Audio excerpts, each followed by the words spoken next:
This is the VOA Special English Development Report. Americans bought an estimated 18.5 million bicycles last year. Some bikes never got much riding.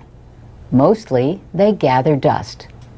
But a project based in Washington is putting unwanted bikes from the United States to good use in developing countries.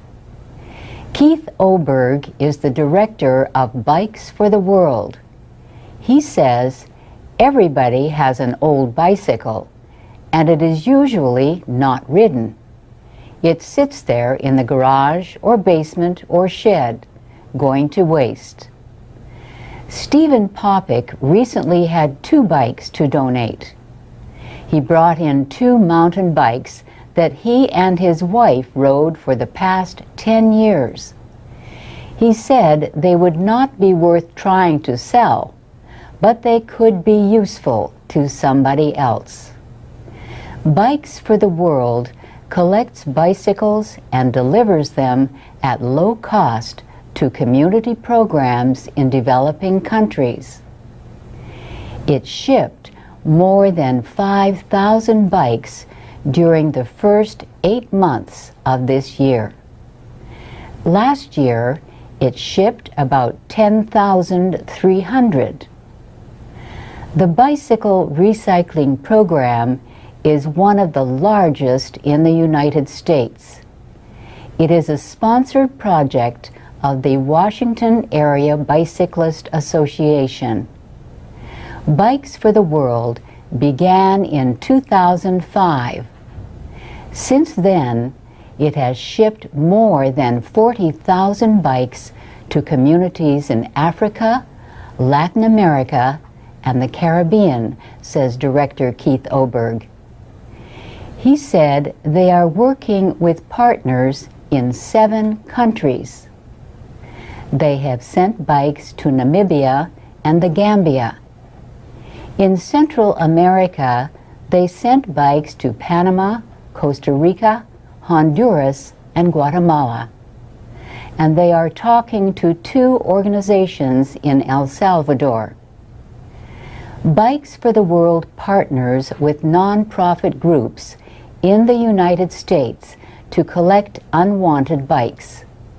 Then it works with non-profits in the other countries to get the bikes to organizations and individuals that need them the most. For example, the Bicycle Empowerment Network, Namibia, uses the bikes to provide transportation for health workers. That makes it possible for them to visit more patients each day. The organization also has bicycle ambulance services to transport the sick. The Bicycle Empowerment Network also provides training and support to help local organizations and individuals open bike shops of their own. The businesses sell the recycled bikes at low cost and provide repair services. Many of the organizations use the money they earn to help pay for other community projects. And that's the VOA Special English Development Report. I'm Alex Villarreal with the VOA Special English Development Report. Secretary of State Hillary Clinton has announced a plan to get cleaner burning cooking stoves into developing countries. The plan aims to reduce deaths caused by smoke from the traditional use of solid fuels and open fires. Almost half the world's people breathe smoke from coal and biomass fuels like wood, dung, and crop waste. The smoke can lead to lung cancer, heart disease, low birth weight, and other problems. It also increases the risk of pneumonia, a leading cause of death in young children. Women and children are most at risk because they spend the most time in the kitchen. Also, in areas of conflict, the search for fuel puts women at increased risk of violence. The goal of the Global Alliance for Clean Cook Stoves is 100 million homes using safer cook stoves and fuels by the year 2020. Secretary Clinton said that clean stoves could make as big a difference in the world as bed nets or vaccines. She said, "The World Health Organization considers smoke from dirty stoves to be one of the 5 most serious health risks that face people in poor developing countries. Nearly 2 million people die from its effects each year, more than twice the number from malaria. And because the smoke contains greenhouse gases such as carbon dioxide and methane, as well as black carbon, it contributes to climate change." Founding partners in the alliance include governments and United Nations agencies, nonprofit groups, and the energy company Shell. The alliance hopes to raise at least $250 million within 10 years. The United States has promised to donate more than $50 million over the next 5 years. The aim is to create a strong global market for clean cook stoves. The alliance will identify target markets and work to get women involved in business operations. It will also develop indoor air quality guidelines, test clean stoves and fuels, and develop research roadmaps. The United States Environmental Protection Agency has donated $6 million towards the effort. EPA Administrator Lisa Jackson says the problem of cook stove pollution is really an issue of poverty. For VOA Special English, I'm Alex Villarreal. You can read and listen to our programs and learn more about projects in the developing world at voaspecialenglish.com.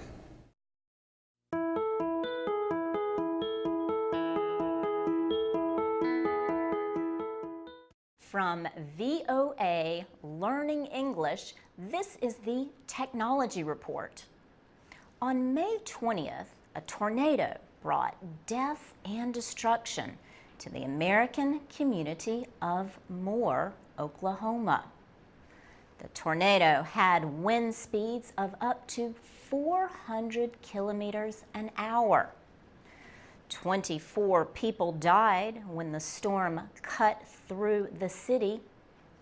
People had only 15 minutes to react to warnings.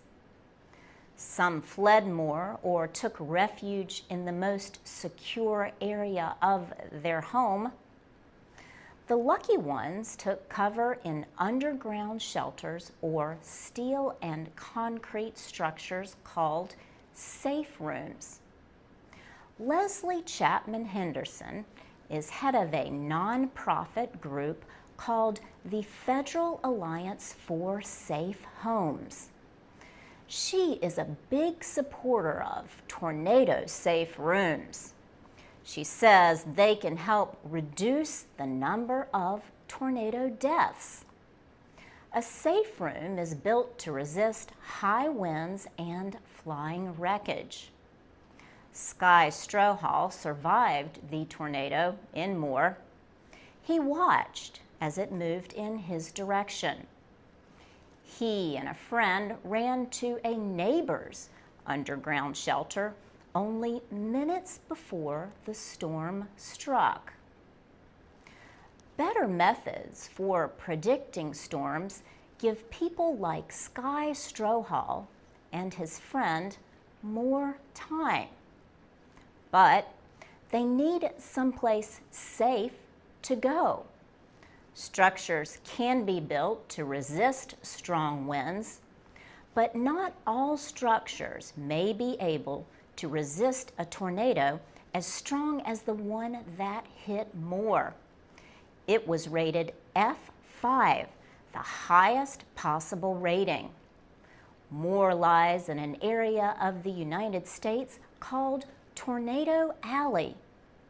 Powerful storm systems are common. The tornado in May was the fourth to strike the city in 14 years. Moore's mayor is pushing for laws requiring safe rooms in all new buildings. Similar proposals followed other tornado strikes, but no laws were passed. For VOA Learning English, I'm Laurel Bowman.